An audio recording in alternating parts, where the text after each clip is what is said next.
यहाँ आपको अपडेट करेंगे। भारतीय आबी जारहत भारत ने आज़ाद कश्मीर के दरियाए पूंछ पर डैम के स्पिलवेज खोल दिए हैं। भारतीय आबी जारहत के बाद दरियाए पूंछ में ऊंचे दर्जे का सैलाबी रेला पैदा हो गया है। आपको अपडेट कर रहे हैं इस हवाले से कि भारतीय आबी जारहत भारत ने आज़ाद कश्मीर के दरिया पूंछ पर डैम का स्पिलवे खोल दिया। भारतीय आबी जारहत के बाद दरियाए पूंछ में ऊंचे दर्जे का सैलाब आ चुका है। सैलाबी सूरत हाल वहाँ पर पैदा हो गई है। भारतीय आबी जारहत भारत ने आज़ाद कश्मीर के दरियाए पूंछ पर डैम का स्पिलवेज खोल दिया है। भारतीय आबी जारहत के बाद दरियाए पूंछ में ऊंचे दर्जे के सैलाबी सूरत हाल पैदा हो गई है।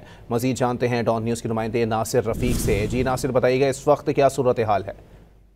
जी बिल्कुल, आज फिर एक तो बारिशों का सिलसिला जारी है मानसून का, उससे पानी का बहाव बहुत ज़्यादा, और दूसरा भारत ने अपनी आबी जारहत जो है वो फिर एक दफ़ा अयान कर दिया और उसमें दरियाए पूंछ पर जो डैम बनते हैं उनके जो दरवाजे हैं वो खोल दिए, जिसके नतीजे में दरियाए पूंछ में ऊंचे दर्जे का वो जो सैलाबी रेला था वो पैदा हो गया है, जिससे अचानक दरियाए पूंछ पर जो पानी का बहाव था बहुत तेज हो चुका है, जिससे बटल, दरमसाल, तत्ता पानी और कोटली के जो नशीबी इलाके हैं उनको काफ़ी खतरा जो है वो लाक हो गया। और ज़िली इंतजामिया ने जो है वो अलर्ट जारी कर दिया है कि जो मुतासरा इलाके हैं यहाँ पर जो गैर ज़रूरी सफ़र है वो भी ना किया जाए, और जो नज़दीक जो लोग रह रहे थे रहायशी इलाके हैं उनमें जो वो उनका इनखला की तैयारियाँ हैं वो भी जो शुरू की जाए।